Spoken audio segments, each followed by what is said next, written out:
Alex, Yes, at the end. someone I consider a close friend, but to the world, the CTO of Intuit.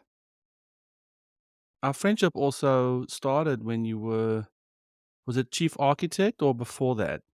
I think it was chief architect of TurboTax is when we actually first met. And then it went to, Then chief architect of Intuit, head of platform engineering, and now I've been the chief technology officer of Intuit for the past 7 months. man, and I think during those 7 months, I've been trying to see you and hang with you, and it's just been impossible. Yeah, it's been big to move into this role. It definitely is a big role. I really enjoyed it. It's basically everything I could have imagined in terms of a pinnacle of my career is to take all the experience I've ever had as a frontline engineer, as a leader, as an architect, everything, as a business leader, and put them all together and to be CTO of a company that is on the really on the cutting edge of leveraging AI to really revolutionize the kinds of experiences that we can provide people and to do it to power their prosperity. So to do it for a good reason. Um, boy, I'm the luckiest person in the world. I've got the best job in the world. And that's what I feel from you. Even when even when you were chief architect of this mere little product called TurboTax, Yeah. you emanate those vibes, just being filled with gratitude, and I really find that to be a huge quality that I'm guessing people who work with you every day feel that as well. Well, thank you for that. And you definitely have to love what you do. Otherwise, I don't think you can truly make your dent in the universe. As Steve Jobs said, you have to really, really love what you do. And I do. And there are moments where it's a remarkably hard job and I wouldn't have it any other way. And listen, the path that I took also led me to having a friendship with you. So that's like an added bonus. Thank you. Speaking of friends, I think it was this week on Monday where I woke up a little disconnected and disoriented from my mission and my vision. And we're on a little text group, and man, you just jumped in right there, and you were like, "Dude, we're shaping the future, man. Let's do this," which was really a beautiful jolt that you gave me. So I wanted to thank you for that. Well, absolutely. Absolutely. I'm so glad you reached out. One of the most important and little talked about characteristics of successful leaders is vulnerability. And we don't talk about it enough because we're not vulnerable. But vulnerability is so important. And so moments where, you reach out and you just said, hey, everyone, I'm down. Yeah, Give me some help. Give me some fuel. Boy, that showed beautiful, wonderful leadership on your part to be thank you. vulnerable. And then, we step up and we help each other. And I definitely learned in terms of my leadership style, how I lead teams, how I inspire. It can't all be rah, rah, rah. There are Mm, moments where you have to express vulnerability and say, you don't know the answer, or I'm confused too, or I'm sad yes. about this too. And we'll figure this out together, right? You have to show the humanity of it. The humanity of it is so, so critically.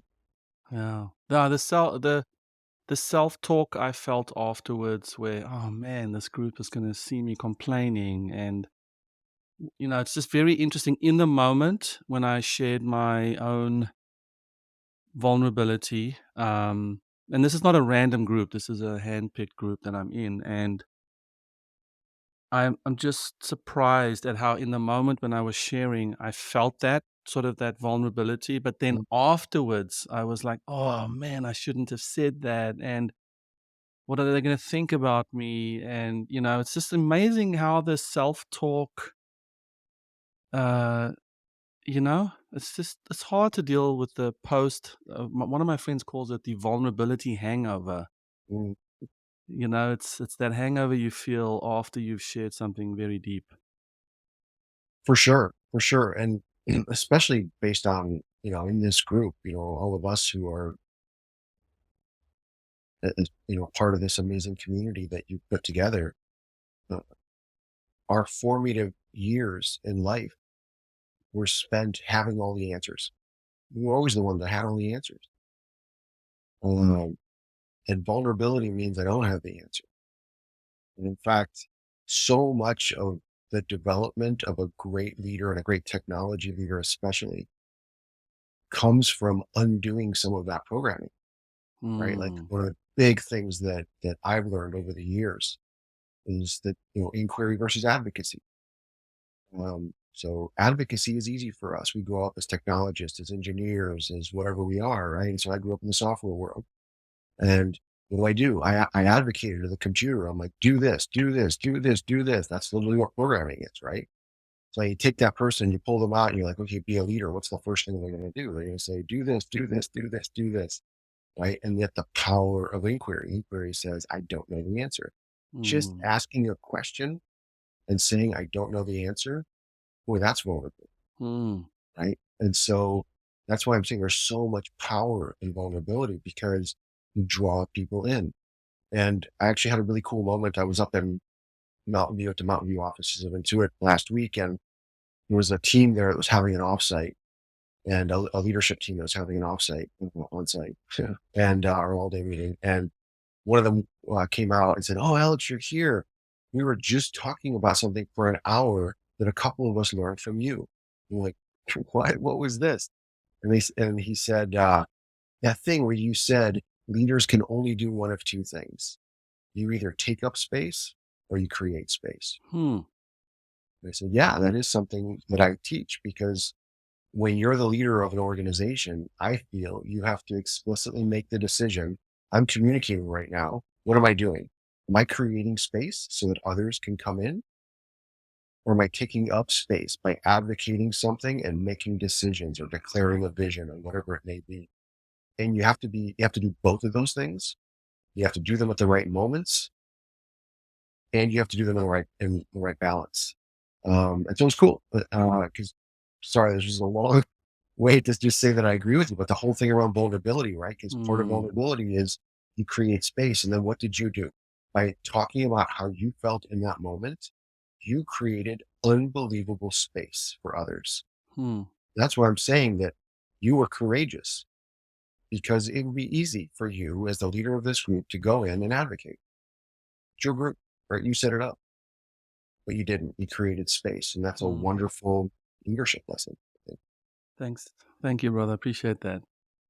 So on that, just to sort of wrap up that topic, when you are in such a high profile role as the CTO of Intuit, how do you who do you go to express vulnerability? How do you keep that going? Do you have your own little group, or how does that manifest? Because I'm sure there's a lot of pressure. Yeah. You are the CTO of Intuit, like, you have all the answers, you know what's gonna happen, and so where do you go? Well, it's a great question because leadership jobs are lonely. They're really lonely, right? Especially when you get to the top position. And as much as you want to be friends and friendly, or as much as I want to be friends and friendly with my team, with my organization, ultimately to them, I'm the CTO, right? And so expressing vulnerability, expressing, finding the camaraderie, the things that we crave as human beings, it can be difficult. Hmm, What I do though is that so two things. One is definitely community. So community like the one that you set up. One of the really really cool things when I posted on LinkedIn my update that I became CTO, suddenly all these CTOs reached out to me. They're like, "Hey, Alex, if you ever want to talk, let me know, man, because it's like it's a lonely job, and like reach out and let's talk." And one of the ones that's been the best is Shri, the former CTO of mm, PayPal, and he and I have chatted a couple of times, and what a wonderful, wonderful person he is. mm, We just chatted a couple weeks ago, and it's just there's like this feeling that you've got when you're in these roles, and not only do you want to do your job well, you just want to be able to share it with other people that you know is going to do that. mm, So that community, meeting a bunch of other CTOs, um, excuse me, knowing that you have somebody to talk to, bounce ideas off of, It's been very, very powerful. So I think that's part one. But then part two is that once again, I'll go back to saying, as a great leader, you have to be able to show vulnerability, and you show different levels of vulnerability depending on what level of the organization you're talking to. But well, I sit down with my leadership team, I'll show moments of vulnerability, right? Mm, Maybe a little bit more one on one in a group setting, but you have to because it humanizes you and opens it up for conversations. And once again, it's one of the greatest tools to create space to hear what's on their mind. Um, and in that, I get energy out of that too. I get that fulfillment out of that too, because I have the ability to express some of that vulnerability. But, so I think it's a combination of the community and then plus having an awesome, awesome leadership team. mm. Yeah, I love that, and also Shree's also a huge friend of the 7 CTOs network, and I think that's something that I see in people like him and like you, the just that, grassroots appreciation for where you've come from, the willingness to chat, be open, I mean, I know we're friends, but still, texting each other, like, there's a even Shree texts me, and it's really kind of amazing to sit back and think, "Okay, these guys are kind of running the world a little bit," It's pretty amazing. Uh, and then you have and I have a lot of experience with this, CTOs of much smaller companies and couldn't give you the time of day, man. I find that to be a fascinating Mm. juxtaposition where you imagine the busiest, most powerful CTOs on the planet. Send them an email, you get the email back. You send them a text, the text comes back. There's a fluidity in that communication that is shocking. And then you go to the flip side of a CTO who's just can't respond to the email, can't get you this, can't do that. And I don't think it's a pressure. I think the pressure on the startup is, I mean, the pressure is sometimes a relative experience, but I just find it very interesting that there is an inverse relationship, I think, between people who are small companies, too busy, massive companies, no problem. Yeah, Just a bit it's of an a interesting concept. Just thinking about it now, as you're kind of unpacking that experience, and I was asking myself, well, does that make sense or does that not make sense? And so my initial reflection is, it actually maybe makes a lot of sense because if you're a large company CTO, you have to learn scale. Um, you can't survive without mm, learning scale. You have to know how to scale yourself. Where do you spend time? Where do you not spend time? And I think back to when I had smaller teams. I didn't need to have scale. But I could be mm, everywhere, and I still had time. I can't be everywhere in my organization. In fact, scale extends to work-life balance. Work-life balance is just scale. It's learning how to scale yourself. It's learning where to be, when to be there, how much time do you spend there. And so you reaching out to me or to Shri or to someone, in these types of roles, our ability to respond is because honestly, we've gotten good at gotten good at scaling ourselves. And we know that, like, I could spend the 10 minutes that I spend responding to your message or the 5 minutes reading a document or meeting with somebody, in the yeah, organization. And the truth is that it would be 1% of what it would take to be complete in that. And I've already worked on prioritization. I'm already on scale. I've already worked on putting mechanisms in place to make sure I know what's going on without necessarily being there. To be people, process, technology. And so you have to learn scale. And that's mhm. and so we know how to scale, otherwise we wouldn't survive in these jobs. Yeah, I appreciate that. I think that as a differentiator is very interesting to consider.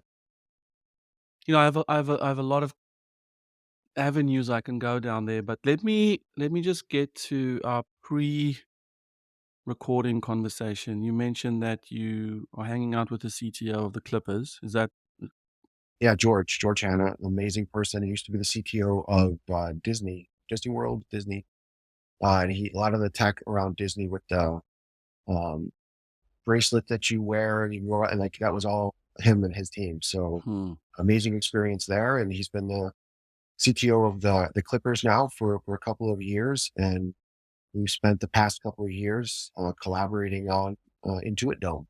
So the S- s- sports arena for the Clippers. It'll be opening this fall. A ribbon cutting ceremony on August 15th, followed up by a Bruno Mars concert, and then the first Clippers game about a month and a half later in the arena in Inglewood in LA. And Okay. outside of the fact that it's cool that Intuit's going to have a building called the Intuit Dome, it's been phenomenal getting to know George, a wonderful person, and I enjoy calling him a friend. Yeah, so I love that, and one of the things that I want from a futuristic, super modern arena is I want replays on the court, Like on the court itself, it's like a hologram replays uh, where the play you can see the play again, but you can see it played by the holograms. mm, Oh, how close are we to that, Alex? I think closer than we actually want it to be. Probably. You know, I spent quite a bit of time over the past weeks and months really spending time with technology companies, big and small, seeing some of the innovations that they have, especially with generative AI and uh, the the degree to which generative AI can now generate like live video feeds and things like that is just unbelievable, unbelievable. You know, I had a uh, the R&D part of my team created a video generation where one of the people in the group she talked for about 10-15 seconds. And then they created a 1 minute video where she was giving tax advice, and she's not a tax expert. And then she was giving tax advice in Spanish. And then they said, "Hey Alex, listen to this video." And she was giving tax advice in Hungarian, and I speak Hungarian, so I understood what she was saying. And then they created one that was in Farsi, and I could send it to Sasan, the CEO, and say, "Hey Sasan, look, this video is speaking in Farsi." Uh, uh, it's unbelievable. So you know that type of generation, the pace at which it happens, the speed at which it happens. I was recently at the NVIDIA GTC conference in San Jose, and just seeing what NVIDIA's doing from a hardware perspective, and you know they're creating hardware designs that literally defy the laws of physics. I don't know if you saw some of the videos that Jensen had, but they basically took two chips and put them so close to each other that the chip thinks it's a single chip. And so basically, the electrons just jump from chip to chip, and it basically defies the laws of physics. Um, so anyway, the advances are amazing. That being Yeah, said, I mean, already the Intuit Dome is going to be a technical marvel for sure. really. So can you share some of that? It's going to be a Um, technical marvel. it Will will, Bruno Mars actually be in the dome for that concert? as far as you know, yes. Um, It's so so I funny for I me. can't go into detail. I can't go into Okay. detail, but I will tell you that the fan experience will be like no other. Wow. It will be like absolutely no other. Give us more. Give us more. Absolutely. Like being there will be an absolute experience. My friend and I think it was maybe a year or 2 ago, were talking about, the VR headsets, Mm, and I was sort of poo-pooing the whole thing, and, and we were talking about the value of it. This was way back, in VR years, and he said to me, the number one thing he's getting from it is the ability to sit with his dad and his brother courtside mm, watching basketball games. mm. And I thought to myself, and I said to him, "Okay, but seriously?" And he said, "No, for some reason, when I look to my right, I look to my left, my dad and my brother are sitting next to me. Mm, We're sitting in prime seats and mm, we're watching the basketball game in a way that is. He said to me, it was more than possible. It was really good. Of course, some optimizations were happening, so what was happening further down you couldn't see as well as up close. But right. thought to myself, that is beautiful. And so now in the generative AI era that we've just rushed into, it's true. I don't feel like a hologram replay is that far away. Yeah, it's amazing how fast the technology really is evolving. Um, I was at in a home automation store, and I didn't realize that it had gone complete mainstream to build a TV from like 24-inch by 24-inch cubes. And depending on how many you plug together, that's how big the TV is. And the technology is unbelievably expensive, but as we know, it comes out, it's expensive, it commoditizes, it gets cheaper. But literally, you can have a wall at home and it's 20 feet wide, create a 20-foot wide TV. Um, so if you could do that kind of stuff, and I don't know if you've seen a lot of the recent new NBA arenas, but the floors basically have become TV screens. Unbelievable. I'm actually And going to the Lakers game tomorrow. fantastic. Will you be there? No, I will not be there. That would be Okay. fun. Sounds like a great time. Okay. But you are someone who said to me when I invited you to, oh, was it a live concert? You were like, "No, I don't really do live concerts." Yeah, I'm not a concert person. Yes.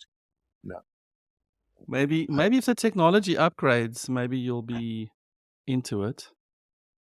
Into it. Maybe, maybe. I could tell you that a year plus ago, my son and I were at the Super Bowl in Phoenix, and at halftime when the Rihanna concert came out, I put my earbuds in and turned the noise canceling on, and then I had my Apple Watch basically complaining, "Too loud. Where you are is dangerous." It's like Wow. 100. It was like 125 decibels. It's like a jet sitting next to a jet engine or something. But meanwhile, I checked on my phone and earbuds got it down to like 80. So I can still hear the concert perfectly fine. I will But it, say I love going to concerts, but I absolutely wear the earbuds. I yeah, don't care I don't care who it is. I wear the earbuds. yeah. Wow. But So, yeah, I'm sorry I declined your very, very nice invitation. it's I okay. love music, but I do not like live music. Ye Okay, good, good, good. Um, the where things are going for, Gen AI and Intuit. So there's a couple things I wanna ask you.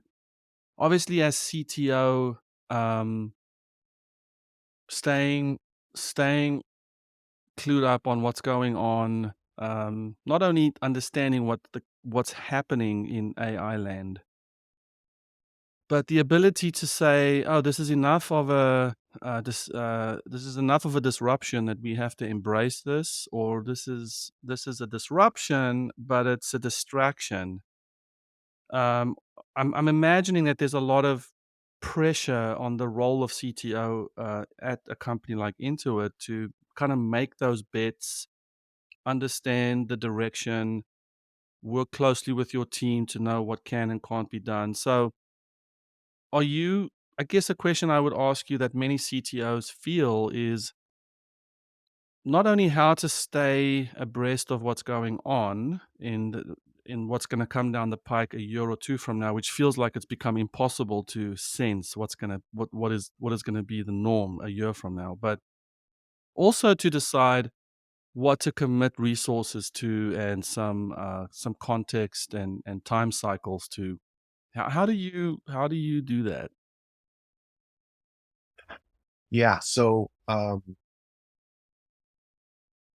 once again, as with many technology disruptions, there's an early wow factor, but then you realize there's not much substance behind the wow. Mm, But then people find killer use cases and they realize the wow was worth it. Um, and as I talk with technology leaders across many companies, many of them are technology partners, those that we consume services from, big companies, small companies. There is a grand search out there for killer use cases for generative AI. There's a lot of wow, but the question is, how does that make the lives of people better? Because otherwise, it's not a killer use case. Um, and so, right, like the imagine Apple trying to release the iPod if the killer use case of listen to 10,000 songs in your pocket didn't exist. It was Mm. just basically everything else. It would not have taken off. Because just on that topic, there were a lot of players out there that Yeah, that were really trying hard to break into the market, but the whole 10,000 songs thing was not anywhere near the value proposition. yeah, But the idea of portable music was, was there. was crazy, and there was a lot of companies who were trying to break into that. And I think you touched on a really important point. And we've talked about this before, but one of my favorite books of all time, Zero to One by Peter Thiel. And in there, he talks about um, uh, disruption through technology and how do you truly create technology disruption. And he says, when you do that, you can't be 10% better than the alternative. You have to be 10 times better than the alternative. Mm, mm, And that's what makes it a killer use case. That's what makes it hard to compete with. And so now the challenge for me and for Intuit, and it's a challenge that we are rising to, is not how do you apply generative AI everywhere? Not how do you take existing workflows and add generative AI to them? It's what are those killer use cases? What are those mm, applications of generative AI that will make people say, oh my gosh, I am never doing it the way it was. And the good mm, news is with the spaces that we're in accounting and payroll and payments and taxes and personal finance and email marketing and all these kinds of things, great opportunity to have killer use cases. And we've already started releasing some of them, right? So it, I can give you the ones obviously that are public. Um, if we can use generative AI to help you generate a email subject for your MailChimp email that statistically provides 10+% revenue gain, that's a killer use case. So you're telling me I send the exact same email, but because of your generative AI, I can get a better subject line and I'm gonna get a better click-through rates. And because there's better click-through rates, it'll generate more revenue for the business that sent the email. That's a killer use case. That is not novelty of, hey, I just asked Chat GPT to do my science homework, right? Um, that is a real killer use case that provides benefit to the customer. mm. Because the falling short of that would be, "Hey, generate some interesting subject lines for me that will, be catchy or help people open it." But then you lack the measurement part of that or Exactly. the actual outcome. Yep. And Like that's really the key too.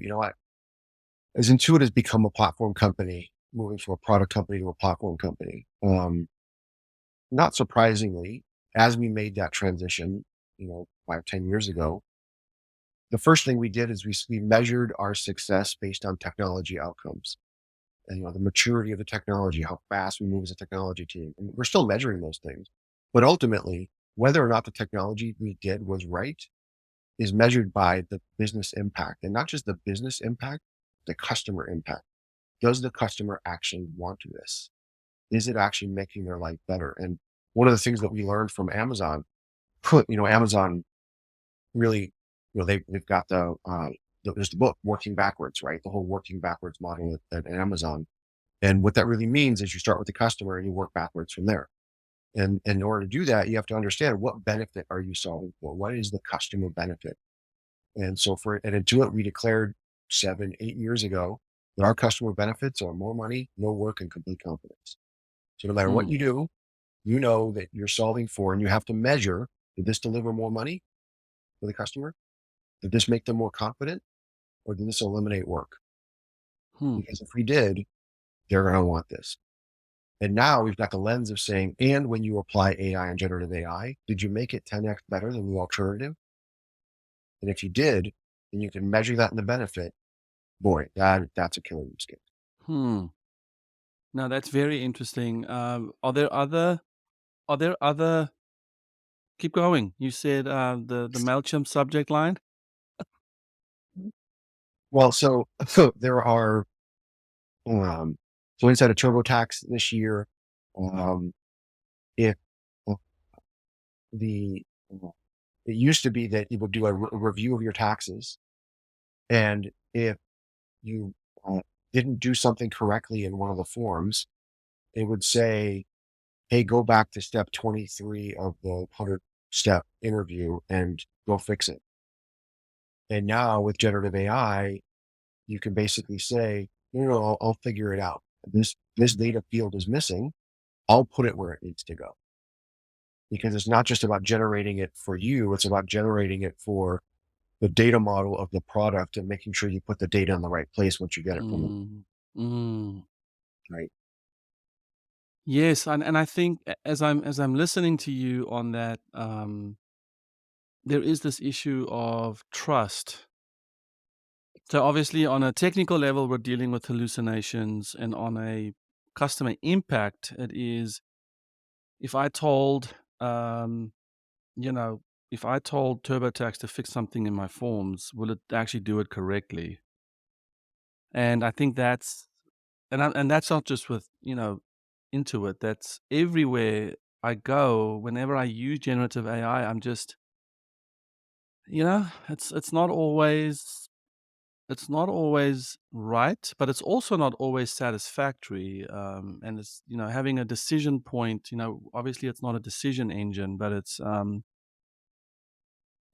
little. I can imagine as CTO, it's hard to navigate that. It is, and so it's a paradigm change for sure, right? And especially in the world, technology, software. In software with old school imperative programming, if you write an app that can calculate A plus B and you put in 3 and it'll give you 6. You do it 5 more times, it'll give you 6 each time. You do it 10 more times, it'll give you 6 each time. Now suddenly you're going to a probabilistic world. And generative AI is probabilistic. And the probabilities are getting better and better and better. The models are getting better and better and better, but it's probabilistic. Um, that being said, humans are wrong. Humans hallucinate. Humans don't remember things the right way, right? And one of the things that I tell my teams, for example, is um, we need to solve for being as accurate as we can, but think about it from the perspective of like a self-driving car. So with self-driving cars, there's a general public perception that the self-driving car needs to be perfect. When in Mm, reality, at scale, it just needs to be better than people. mm. It needs to get in fewer accidents than people. And so now take a domain, some kind of business domain, accounting, taxes, drawing pictures, in Adobe, um, or working with, with images. Does what the generative AI does it need to be perfect, or does it need to be better than a human expert? And how do you explain that to customers? So I think that there's an education part of this. There's definitely a grounding part of it that I don't think, grounding systems, normal services, things like that I think they're going to be around for a while, especially in areas where accuracy is really, really, really important. Um, but there's definitely an education part of it. And is Um, that education part of it also, with your own C-suite, your own, your own teams, maybe hopes and aspirations. Clearly, a lot of CTOs are dealing with trying to level set things inside of their C-suites. I get a lot of requests from companies who, want to talk to me about, well, AI this and AI that, and my CTO should be incorporating AI tools and language models. So there's a sort of a white water or just like the waves of what what's coming out from the public perception and what CTOs are facing in trying to level set what is can and can't be done. Yeah, I would say that's true. That's true. But my mindset of it is that um, certainly in our lifetimes, there will not be a technology innovation like what's going on right now. And we cannot predict the pace at which this technology will disrupt everything, only to know that it's going to be significant. And the reason I say that is because it's difficult to separate an outlandish request from a non outlandish one sometimes. Mm, And so the best thing to do is to build an organization that can iterate and test quickly. And that's what mm, we're doing, for example. So as it relates to using generative AI to revolutionize the workforce, put together small teams, try out tools, build tools, iterate quickly, learn.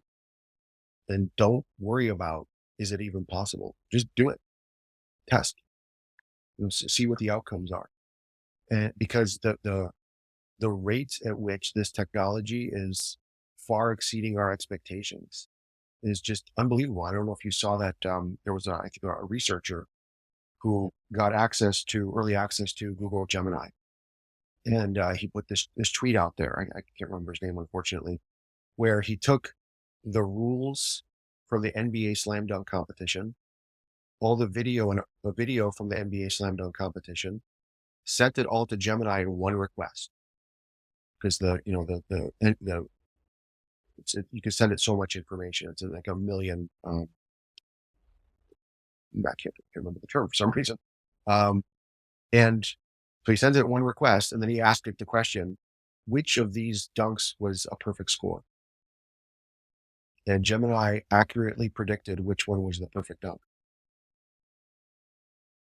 from reading the rules and looking at the live video. it's definitely next level. Yeah. Yeah. So, what we need to do as CTOs is to make sure that we are dreaming big, And dreaming I and big, I but I but like also that. putting guardrails in place. You got to put guardrails in place. I tell my teams, for example, dream big, experiment, but experiment doesn't mean experiment with 10 million customers. It means experiment with 10 and tell them Mm, you're experimenting. mm. I remember this from the dinner we had last. You you know, the impression I got was almost like if your CEO is thinking these big thoughts, you should be thinking the bigger thoughts Absolutely. and be in the big space, Absolutely. and not just be sort of trying to match the CEO's or the not the CEO always, but the product people's wild ideas. Be like on the other side of that. Mhm. You have to. You have to dream really, really big. Um, create. It's like horizon planning for businesses, right? You have like the H1 that are the $100 million business, the H2, which are the growing revenue producing business, H3, that are the experiments. And we're all approaching our experimentation with generative AI in a similar way. We know that there are some core everyday use cases that are going to deliver huge benefit. We also are going to have some things on the really, really experimental side. And you have Yeah, to, do you you have to dream big because yeah, especially if you're a CTO of a big company, there are some startup out there in a garage somewhere that is not thinking constrained. yes. Yeah, and it's amazing to hear you say that. It's like you could, to me, looking from the outside, I think, oh, what Intuit, you guys are cool. You got your place in the market. But I mean, as CTO, with all these tools that are available, yeah, you're right. You have to think not only to match the power of what an existing company can provide its customers, but the pace at which they can get there is a fraction of the time it used to take to get to there. So using Intuit as an example for being around for so long, having delivered value for so many years, um, but also the expense and the teams and the overhead to just deliver on that, the trial and error, now you have, like you said, couple kids in the garage, and, how to code these things has all been done basically. Yeah. It used to be like, back in the day, when I first started writing software, Microsoft would issue these CDs, the Microsoft Developer Network CDs, and then you would use them to get coding examples to learn how to do stuff. And then suddenly it was online, it was on the internet. And you're like, oh my God, like I can just Google and just say, how do I do X? Right now, generative AI knows everything about anything that's ever been done. And so it can mimic the things that have already been done. And so how do you leverage I now so now the barrier to create something new is tiny because everything that's already been done is available to you. It's almost like if every single patent suddenly disappeared and anything that had ever been invented, you could just start building on top of it. Right? Like that's the intellectual equivalent of what's going on with generative AI because it's learned everything that's ever been known, it's learned. And not only has it learned it, it can almost instantly transfer it to another model. Like, Yes. it's the rate at which we learn. Humans take so long to learn from each other, and these models are like just Yeah. boom. Yeah. Well, any parting thoughts? Anything you want to encourage us with? Well, I Share? would definitely encourage all of you to, the entire community out there to work in the community and support each other.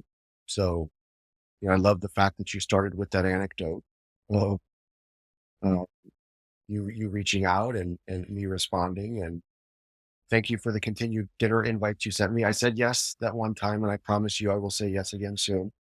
Uh, but it's there's so much going on out there. The pace of technology is just so fast. I thank you for what you do at the end in terms of like creating this community. So this community is obviously great. We need to create community outside. So reaching out to people on LinkedIn. I've met so many CTOs just on plane rides.